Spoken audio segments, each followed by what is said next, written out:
بسم اللہ الرحمن الرحیم. تسلسل فکر پر باقی رہتے ہوئے یہ ہماری 25ویں تقریر ہے. اب اس کے بعد 2 تقاریر کا سلسلہ اور رہ جاتا ہے اور ہم اپنے مقصد اور مطلب کی طرف بڑھتے ہوئے اور یہ جو کچھ بھی ہماری کوشش ہے اس کا تعلق یقیناً قرآن مجید سے ہے. قرآن مجید کے بدون کوئی کوشش، کوئی سعی، کوئی کاوش کسی اہمیت کے لائق ہی نہیں ہوتی. کل کی تقریر میں نے سورہ نجم کی کچھ آیتوں کی طرف آپ کی توجہ مبذول کرائی تھی اور میں خاص طور پر اپنے آپ کو قرآن کا ایسا طالب علم سمجھتا ہوں کہ جس کے نتیجے میں محسوس ایسا ہوتا ہے کہ قرآن ہم سے گفتگو کر رہا ہے اور دور کوئی بھی ہو یہ قرآن ہمیشہ ہمیں گفتگو کرتا ہوا ہی محسوس ہوا. اس سلسلے میں ظاہر ہے کہ بڑے بڑے افراد کے جن کی نگاہوں میں دنیا کے علوم تھے انہوں نے آ کے اپنے نہ صرف یہ کہ گھٹنے ٹیک دیے بلکہ اپنے سروں کو بھی خم کیا اور یہ تسلیم کرنے لگے کہ قرآن سے بڑھ کر کوئی علم نہیں ہے. قرآن نے اسی سمت آپ کی توجہ دلائی اور یہ کہا کہ دیکھو ایک بات کو یاد رکھو، جس کو یہ علم کہہ رہے ہیں وہ اصل میں علم نہیں ہے، نہ وہ نتیجہ علم ہے بلکہ وہ علم کا گمان ہے. کبھی کبھی ایسا ہوتا ہے کہ پرچھائی پر بھی اصل کا گمان ہونے لگتا ہے، سائے پر بھی اصل کا گمان ہوتا ہے، لیکن حقیقت میں پھر پرچھائی یا سایہ کسی شے کی اصل نہیں ہوتی بلکہ وہ اس کی نقل ہی قرار پاتے ہیں. بالکل اسی طرح سے جسے انسان علم سمجھ رہا یعنی فی زمانہ جن اہم ترین ڈسپلنز کو وہ علم سمجھ رہا ہے اور علم حتمی سمجھ رہا ہے اور ڈیفینیٹ نالج سمجھ رہا ہے وہ حقیقت میں علم نہیں ہے بلکہ وہ ایک سفر علم ہے اور اس سفر علم میں انتہا کی طرف انسان بڑھ رہا ہے. لیکن ایک طرف قرآن نے اپنے آپ کو رکھ کر یہ بتایا کہ یہ وہ علم حتمی ہے جس پر تمہیں ریفلیکٹ کرتے رہنا ہوگا، جس پر تمہیں اپنی توجہات کو پھیرتے رہنا ہوگا. اور اسی انداز سے جب تربیت کی قرآن مجید نے تو قرآن نے کہا کہ دیکھو اس بات کو یاد رکھو یہ اتباع ظن ہے اور اتباع ظن تم کو کسی صورت بھی حق سے بے پرواہ نہیں کر سکتی. یعنی تم ہر دور میں حق کے محتاج رہو گے. اب وہ حق عام زندگی میں پرفیکشن کے معنی میں ہو تو حق ہے، عام زندگی میں اگر حقیقت علم کے معنی ہو تو ہے، عام زندگی میں اگر ڈیفینیٹ نالج کے معنوں میں ہے تو ہے. بہرحال وہ حق ہے، تم حق سے بے پرواہ نہیں ہو سکتے. جب تم حق سے بے پرواہ نہیں ہو سکتے تو یاد رکھو کہ اب وہ جو تمہیں بے پرواہ کرنا چاہتے ہیں ان سے تعرض کرو، ان سے دوری اختیار کرو، اس لیے کہ انہوں نے ہم سے منہ پھیرا ہوا ہے اور ہم سے منہ پھیر کر کس سمت میں جائیں گے؟ ہم تو ہر سمت میں موجود ہیں لیکن یہ سمجھتے ہیں کہ یہ ہم سے بگڑ کے کہیں اور چلے جائیں گے. سماوات و ارض ہمارے ہیں، ان میں سے اگر نکل سکتے ہیں تو یہ نکل جائیں اور ان کے حدود کو پھلانگ جائیں. اگر یہ سمجھتے ہیں کہ یہ ان حدود سے آگے نکل سکتے ہیں تو ایسا حتماً ممکن ہی نہیں. تو ایسی صورت میں اب یاد رکھیں کہ یہی ان کا مبلغ علم ہے اور قرآن نے اس کے بعد کہا ان ربک هو اعلم بمن ضل عن سبیلہ وهو اعلم بمن اہتدی. یہاں پر آ کے یہ نجم کی آیت ختم ہوئی. بے شک تمہارے رب کے علم میں ہے کہ کون ہے کہ جو اس کے راستے سے بھٹکا ہوا ہے اور کون ہے کہ جو اس کے راستے پر رہتے ہوئے ہدایت یافتہ ہے. یہ کل نتیجہ علم ہے. یعنی اگر مبلغ علم درست ہو تو انسان کا مقدر ضلالت نہیں ہوگی بلکہ ہدایت، اور اگر مبلغ علم وہ فانی علم یا وہ زمانی علم جس کا تعلق زمانے سے ہے تو وہ بدلے گا. جب وہ بدلے گا ہدف بدلے گا، جب ہدف بدلے گا نتیجہ بدلے گا. نتیجے میں ظاہر ہے کہ کوئی ایسی حتمی صورت سامنے نہیں آ سکتی. ایک بات کو یاد رکھیے، ہم چونکہ اپنے سلسلے کی انتہائی منزلوں پر ہے اور آخری 2 تقریریں بڑی اہم ہیں اور ظاہر ہے کہ اسی قرآن سے متعلق، تو اس میں ایک بات کو آج کم از کم یاد رکھیں ہم 25ویں تقریر میں، وہ یہ کہ دیکھیے انسان کے لیے یہ دنیا امتحان گاہ ہے. کہیں اس کو اقامت گاہ نہ سمجھ لیں، کہیں اس کو آرام گاہ نہ سمجھ لیں. بلکہ اس کو امتحان گاہ سمجھیں، یعنی ایک ایسی جگہ، ایک ایسا مقام کہ جس میں آپ کو مبتلا کیا گیا. عربی کا لفظ ہے ابتلا، یعنی آزمائش میں ڈالا گیا، آپ کو مبتلا کیا گیا. جب آپ کو مبتلا کیا گیا یا آزمائش میں ڈالا گیا، اس کا مطلب یہ کہ آزمائش گاہ ہے، امتحان گاہ ہے. عام زندگی میں جب آپ کسی ایگزامینیشن ہال میں جاتے ہیں تو معین وقت دیا جاتا ہے، اس معین وقت میں ایک عدد پرچہ آپ کے حوالے کر دیا جاتا ہے، اور آپ سے توقع اس بات کی جاتی ہے کہ معین وقت میں وہ پرچہ کہ جو ایک مقدار میں ہے آپ اس کو آسانی کے ساتھ حل کریں گے. کیوں؟ اس لیے کہ آپ نے اس کی ایک بھرپور تیاری کی ہے. یہ امتحان گاہ ظاہر ہے تو اس کا مطلب یہ ہوا کہ ایک معین وقت ہے. جیسے کہ آپ کے عمومی امتحان میں وقت کا تعین ہے، ویسے ہی اس خصوصی امتحان میں بھی وقت کا تعین ہے. وہاں 3 گھنٹے، یہاں کبھی 30 برس، کبھی 65 برس، کبھی 90 برس، اور حد اقل 125 برس، 150 برس. اس سے تجاوز کرنے کی ہم نے کوئی صورت نہیں دیکھی فی زمانہ. تو اب ایسی کیفیت میں کہ جہاں پر تعلق وقت کے ساتھ قائم ہو اور تعلق دورانیے کے ساتھ ہو، تو پھر اہمیت وقت کی دونی ہو جاتی ہے. اگر وقت کی اہمیت دونی ہو جاتی ہے تو اس کا مطلب یہ کہ ہر ساعت، ہر دقیقہ، ہر ثانیہ، ہر لحظہ اہم ترین ہے.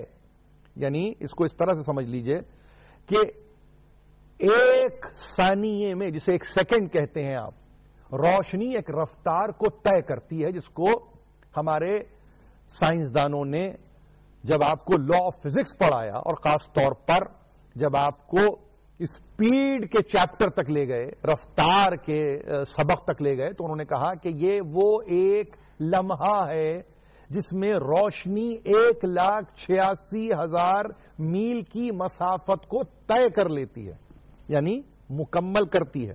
تو اس کا مطلب یہ ہوا کہ ایک لمحے کی اپنی ایک حقیقت ہے. آپ یہ نہیں کہہ سکتے کہ لمحے کی حقیقت کیا؟ حقیقت تو ساعت کی ہوتی ہے، حقیقت تو دن کی ہوتی ہے، حقیقت تو اسبوع کی ہوتی ہے، حقیقت تو ماہ اور سال کی ہوتی ہے، قرن کی ہوتی ہے، صدی کی ہوتی ہے. نہیں، یہ طے شدہ امر ہے. پھر وہی علم جس کو آپ ڈیفینیٹ جانتے ہیں، اس نے کہا ایک سیکنڈ میں روشنی نے 1,86,000 میل کے سفر کو طے کیا. یعنی ایک مقام سے شروع کر کے ایک مقام تک پہنچایا. طے کرنا مکمل کرنے کے معنی میں ہے، مترادف ہے. طے کیا، مکمل کیا. سفر کو خوش اسلوبی طے کیا، بغیر کسی رکاوٹ کے طے کیا، تو کہلایا گیا کہ اس نے اتنے 1000 میل کا سفر طے کیا. ایک ثانیہ، جس کو آپ ایک لمحہ یا ایک سیکنڈ کہتے ہیں، اس کی اہمیت سائنس نے ثابت کر دی کہ روشنی سریو سیر ہو جاتی ہے. انسان اشرف المخلوقات ہے، یعنی اس کا مطلب یہ ہے کہ تمام مخلوقات میں، وہ جمادات ہوں، نباتات ہوں، حیوانات ہوں، مخلوقات کی کوئی بھی قسم ہو، اس میں انسان اشرف مخلوق ہے.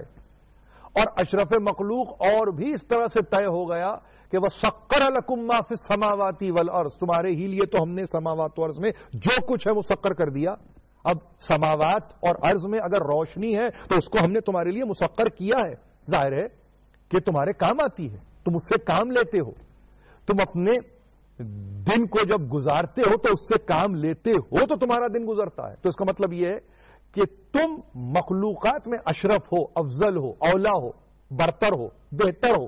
تو اب ایسی صورت میں ایک ثانیہ جب ایک پوری شے کو مکمل کر رہا ہے، یعنی روشنی کی ایک رفتار کو مکمل کر رہا ہے، تو انسان کے لیے اس ثانیے کی قدر کیا ہونی چاہیے، یہ اب آپ جانیں اور آپ کا کام. لیکن میں عرض یہ کروں آپ سے، اسی قرآن نے ہمیں تہذیب دی، اسی قرآن نے ہمیں تمدن دیا، جینے کا طریقہ اور رہنے کا سلیقہ دیا کہ دیکھو ہر ساعت قدر کی ساعت ہے، ہر ساعت قدر کا لمحہ ہے. ایسے نہیں ہے کہ یہ ساعتیں بس گزر رہی ہیں، نہیں، ایک ایک لمحہ قدر کا لمحہ ہے، ایک ایک ثانیہ قدر کا ثانیہ.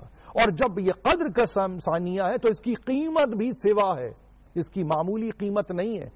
تو ایک ایک لمحے کو گزارتے ہوئے یہ تصور کیجئے کہ کہیں اس کا ضیاع تو نہیں ہو رہا ہے، کہیں یہ لمحہ ضائع تو نہیں ہو رہا ہے۔ لہذا ایسی منزل پر انسان کو کہا کہ دیکھو تمہارے لیے ہم نے سمتیں معین کر دی ہیں، اور سمتیں بھی ایسے جیسے 4 سمت ہوتے ہیں، مشرق، مغرب، شمال، جنوب۔ تمہارے لیے ہم نے سمت معین کی، کبھی ایمان کی سمت، کبھی اعمال صالحات کی سمت، کبھی حق کی سمت، کبھی صبر کی سمت، یعنی بدون سمت جیسے جہاں خالی نہیں ہے ویسے ہی فکر انسانی بدون سمت نہیں ہے، بغیر سمت کے نہیں ہے۔ وہ صحیح ہے، فَلِلَّهِ الْمَشْرِقُ وَالْمَغْرِبُ، اللہ ہی کے لیے مشرق و مغرب، مگر فَأَيْنَمَا تُوَلُّوا فَثَمَّ وَجْهُ اللَّهِ، جس طرف بھی اپنے رخ کو پھیر لو اللہ ہے کہ جو متوجہ ہے، تمہاری جانب توجہ کیے ہوئے ہے۔ سمتوں کا محتاج نہیں ہے، مگر مشرق کی سمت یا مغرب کی سمت اگر تذکرے میں کبھی آتی ہے یا قبلے کی سمت کا تعین کرتے ہوئے اگر ڈائریکشنز میں سے ایک ڈائریکشن کو پسند کیا جاتا ہے تو اس کا یہ مطلب نہیں کہ پروردگار محدود ہے، نہیں، بلکہ ایک ڈسپلن دیا جا رہا ہے، آپ کو ایک تہذیب آپ میں روا رکھی جا رہی ہے، اور آپ میں ایک ایسے تمدن کو کریٹ کیا جا رہا ہے کہ جس میں آپ زندہ رہنے کے اصولوں سے واقف ہو جائیں، اور زندگی اصول چاہتی ہے، اور جب زندگی اصول چاہتی ہے تو قبلے کا بھی تعین اگر ہو رہا ہے تو اس لیے نہیں ہو رہا ہے کہ وہ فقط وہی ہے، نہیں، بلکہ قبلے کا تعین کرتے ہوئے قرآن مجید نے صراحت کے ساتھ کہا کہ تم اس حکم کو پہنچاؤ تاکہ ہم دیکھیں الا لنعلم من یتبع الرسول، تاکہ ہم جان لیں کہ تمہاری اتباع کون کر رہا ہے، یعنی تمہارے حکم کی اطاعت کون کر رہا ہے۔ قبلہ یعنی ابتلا کی منزل ہے، انسان کے لیے آزمائش کی منزل ہے۔ اس کو کہیں دنیا یہ نہ سمجھ لے کہ بس اسی سمت میں خدا ہے، ذرا سی تبدیلی ہو جائے تو گویا خدا ہم سے، ہماری نگاہوں سے اوجھل ہو جائے گا یا ہم خدا کی نگاہوں سے اوجھل ہو جائیں گے، نہیں، بلکہ قبلے کا تعین، قبلے کی سمت، قبلے کی درستگی دلیل اس بات پر بنی کہ ہم دیکھیں گے، یعنی اللہ یہ دیکھنا چاہتا ہے کہ رسول کے احکام کی اتباع کون کرتا ہے اور کون نہیں کرتا ہے۔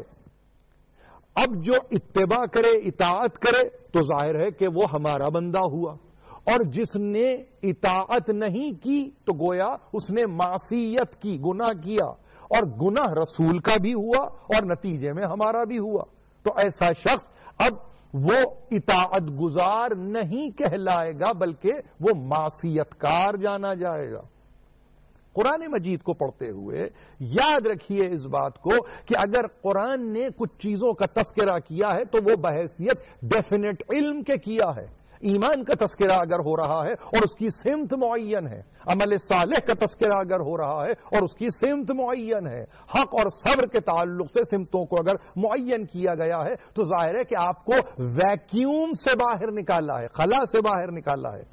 وگرنہ اگر انسان کو یہ سمتیں نہیں دی جاتی، جیسے 4 سمتیں ہیں ویسے یہ 4 اعمال ہیں انسان کی زندگی میں، اگر یہ سمتیں نہ دی جائیں تو زندگی بے مقصد ہے۔ تو اب ایمان کے ساتھ وہ، اور ایمان بھی کون سا ایمان؟ انما المؤمنون الذین اذا ذکر اللہ وجلت قلوبہم واذا تلیت علیہم آیاتہ زادتہم ایمانا۔ مومن کون ہے؟ مومنین کون ہے؟ کہ جب ان کے سامنے اللہ کا ذکر کیا جاتا ہے تو ان کے قلب منقلب ہو جاتے ہیں، ان کے قلب خوف خشیے کے عالم میں ایسی کیفیت میں آ جاتے ہیں جس کے متعلق قرآن مجید وجلت قلوبہم کہ بے اختیار دھڑکتے ہیں اس کے تذکرے سے۔ وَإِذَا تُلِيَتْ عَلَيْهِمْ آيَاتُهُ زَادَتْهُمْ ایمانا۔ مومن وہ کہ جب اس پر اللہ کی نشانیاں پیش کی جائیں، اللہ کی آیات پیش کی جائیں تو پھر اس کا ایمان بڑھ جاتا ہے، اس کے ایمان میں اضافہ ہو جاتا ہے۔ یہ مومن کی پہچان ہے۔ اسی طرح اگر عمل صالح کبھی آپ کو اختیار کرنے کے لیے کہا تو اس عمل صالح کا کسی خاص جینڈر سے کوئی تعلق نہیں تھا. من عمل صالحا من ذکر او انثی فلنحیینہ حیاۃ طیبۃ. جو بھی عمل صالح اختیار کرے گا، جو بھی عمل صالح بجا لائے گا، خواہ وہ ذکر ہو یا انثی ہو، خواہ وہ مرد ہو یا عورت ہو، یعنی اس کا مطلب یہ تذکیر و تانیث کے پہلو اپنے مقام پر، ان کا مفاد اپنے مقام پر، ان کا اختلاف اپنے مقام پر، ان کا تضاد اپنے مقام پر، مگر اس کے ساتھ ساتھ جس چیز کی بڑی اہمیت ہے وہ یہ کہ عمل کی منزل پر جب آئے گا کوئی، تو اب ہم تخصیص کرنے والے نہیں ہیں، ہم یہ دیکھنے والے نہیں ہیں یہ عورت ہے یا یہ مرد ہے، یہ بزرگ ہے یا یہ جوان ہے، یا یہ بچہ ہے کہ یہ بوڑھا ہے. نہیں، عمل کی منزل پر تو اعمال ہوں گے کہ جو مقبول ہوں گے. عمل کی منزل پر عمر کے نتیجے میں عمل مقبول ہونے والا نہیں ہے، بلکہ اثر کے نتیجے میں عمل مقبول ہوگا. اور ایسی صورت میں کہا اب جو بھی عمل کرے، یہ اس دنیا کو پیغام ہے کہ جو اسلام کے تعلق سے گفتگو کرتے ہوئے جینڈر بیسڈ گفتگو کرتی ہے. یہ بہت اہم جملہ آپ کی خدمت میں پیش کر رہا ہوں. اٹھا کر دیکھیے آپ، آج اسلام کی تواضع جس طرح سے کی جاتی ہے خاص طور پر مغرب میں، وہ اس انداز سے کہ جینڈر بیسڈ ہے، بہت فرق کرتا ہے. اس اسلام کو کیوں نہیں سمجھایا جاتا، اس اسلام کو کیوں نہیں بتلایا جاتا کہ من عمل صالحا من ذکر او انثی فہو مومن بشرطے کہ وہ صاحب ایمان ہو. یہ نہیں ہوگا کہ وہ عورت ہو مگر وہ مومن نہ ہو، مگر ہم اس کے ایمان اور عمل صالح کو وہی کہیں گے. نہیں، اس کے لیے شرط ایمان ہے، فہو مومن، لیکن عمل کوئی بھی کرے، شرط ایمان ہے. اب وہ ذکر ہو کہ انثی ہو، تو جینڈر بیسڈ قرآن حتمن نہیں ہے، بلکہ جینڈر سے بلند کر دیتا ہے. ہاں، شرائط کے ساتھ ضرور گفتگو کرتا ہے. تو ایسا کون سا قانون ہے کہ جس میں شرائط نہ ہوں؟ شرائط کے ساتھ ہی قوانین کو وضع کیا جاتا ہے، شرائط کے ساتھ ہی قوانین کو نافذ کیا جاتا ہے. غیر مشروط انداز سے قانون نافذ نہیں ہوتا، اور اگر غیر مشروط طرح سے قانون نافذ ہو جائے تو پھر نہ عدل ہے نہ عدلیہ ہے، نہ عدالت کا تصور باقی رہتا ہے. لہذا دوسری اہم بات یہ کہ دیکھو، یاد رکھو، ذکر ہو کہ انثی، مگر شرط یہ کہ مومن ہو، یعنی صاحب ایمان. اور صاحب ایمان ہونے کی علامت اصل اصول دین کو پوری طرح سے جانتا ہو، دل میں جگہ دیتا ہو. تو ایسی صورت میں ہم اس کو یعنی ضمانت دیتے ہیں حیات طیبہ کی، اور یہ قرآن ہی ہے جس نے حیات طیبہ کی ضمانت کا اعلان کیا. یعنی پاک و پاکیزہ حیات ہم دیں گے. اب اس دنیا میں جیو تو پاکیزہ حیات ہم دیں گے، اس دنیا میں آ جاؤ تو بھی ہم پاکیزہ حیات دینے والے ہیں، بشرطے کے صاحب ایمان ہو، بشرطے کے صاحب ایقان ہو، بشرطے کے مومن ہو. جینڈر لیس بات کی ہے، یعنی تذکرہ کیا جینڈر کا مگر اس سے بلند کر دیا، ہم دیں گے حیات طیبہ. اور جب یہ دو سمتوں کو کور کیا تو اس کے بعد تیسری اور چوتھی دو سمتیں رہ جاتی ہیں کہ ظاہر ہے کہ تمہیں حق ہی پر رہ کر گفتگو کرنی ہے. اعلائے کلمہ حق تمہارا کام ہے، انشاء کلمہ حق تمہارا کام ہے، اجرائے کلمہ حق تمہارا کام ہے. تم حق کے تعلق سے ساکت و صامت نہیں ہو سکتے، بلکہ تمہیں حق کا اعلان کرنا ہے. اپنے آپ کو تم بچا نہیں سکتے، یعنی باطل کو دیکھ کر اور کمپرومائز کر کے جی نہیں سکتے، بلکہ حق کی نشر و اشاعت تمہارا لازمی فرض ہے. فرد کا فرض، اور یہ فرد کا فرض بڑھتے بڑھتے اجتماع کا فرض بن جاتا ہے. اور جب اجتماع کا فرض بن جاتا ہے تو پھر ایک ایسی کیفیت ہے کہ جس میں انسان اپنے آپ کو ہر صورت میں ایک معاشرے کا حصہ سمجھتا ہے. اور اس کی انتہا جیسے کہ میں نے کبھی عرض کیا تھا کہ اب اعلائے انشائے اجرائے کلمہ حق کے بعد اگر سختی ہے، مشکل ہے، مصیبت ہے تو اس پر صبر ہے. اب صبر علی مصائب ہے، صبر علی اطاعت ہے. دونوں صورتوں میں صبر ہے، مصیبت پر بھی صبر ہے، اطاعت پر بھی صبر ہے. اور ایسی صورت میں قرآن مجید نے ہماری انتہائی رہنمائی کی ہے.